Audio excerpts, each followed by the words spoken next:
Welcome to Lead More TV, the place to be to learn about money and get inspired to take small steps to improve your finances.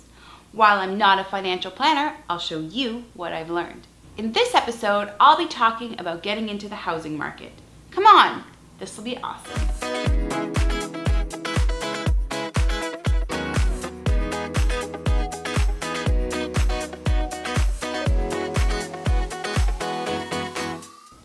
I hear all the time from folks in their 20s and their 30s that one of their major aspirations is to buy a first home.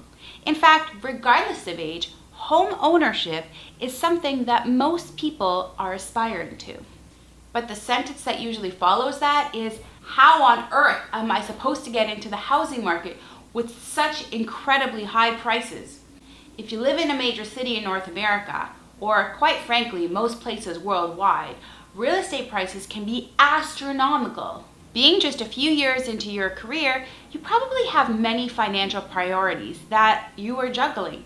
Everything from paying off your student debt to just trying to stay afloat each and every month. Setting enough money aside each month that will accumulate into a reasonable amount of money over the next few years can feel like an impossible task. The most daunting purchase that you will be saving for is buying your first house or condo. But it isn't impossible, so stick with me as we take everything into consideration. Let's first take a look at why you really want to buy a home in the first place. Here are some of the common answers that I hear. It'll be for savings for me. After I pay the mortgage off, I'll have a lot of equity that I can use. The market usually appreciates over the long term, so it'll be a good investment. If I pay the mortgage off over the next 25 years, then I can use that money that I had previously allocated towards my mortgage, and I can use it towards something like savings and retirement. And it's a status symbol. Isn't that what everybody does? There's often a disconnect between wanting to buy a property and the unattainable prices of the area you want to live in. My proposed answer is this. Why not use your ability to qualify for a mortgage and the funds that you've saved towards a cheaper property outside of the city and then rent it out? Of course, this is only if you're able to save for a down payment and keep your credit score high. Now, before you roll your eyes and turn me off, hear me out. If you buy a property for the purpose of renting it out outside of your desired neighborhood where you wouldn't necessarily want to live, but it's less expensive, it could be a lot cheaper, and your money could go a lot further. You would have to take into consideration, however, that if you purchase a property for the purpose of renting it out in a place rather than living in it, that the down payment may be higher as a percentage of the purchase price. You could still enjoy renting and living in the neighborhood of your choice, all the while reaping the benefits of property ownership. You will have a form of forced savings as the mortgage payments are being made monthly. You'll be in the market and be able to benefit from any market appreciation. The mortgage will be paid off over 25 years, allowing you to use that rental income that was previously directed towards the mortgage towards other areas and other priorities of your life. And your status?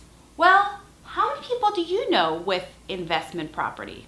I would argue that this is pretty impressive. Plus, there are a few other benefits of buying a property to rent out. You have a lot more flexibility in where you actually live. If you get a new job in another part of the city, it's quick and easy to pick up and move. You may have extra positive cash flow from the property every single month that you can use towards your lifestyle or for your savings. And the mortgage will be paid down, and the value of the property might increase, and you can use that equity. You may even be able to pull it out in a few years, couple it together with your other savings, and you could purchase a home in your desired area.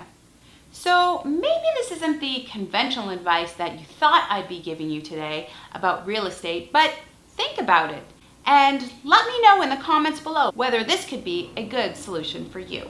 Of course, there are many complex nuances like market assessment and property management.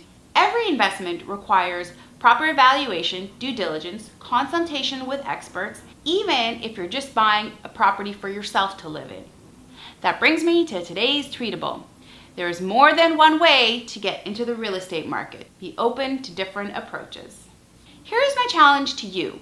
If you don't already own your first property because it's out of your financial reach, think about investing in a rental property instead, in an area that is not as pricey.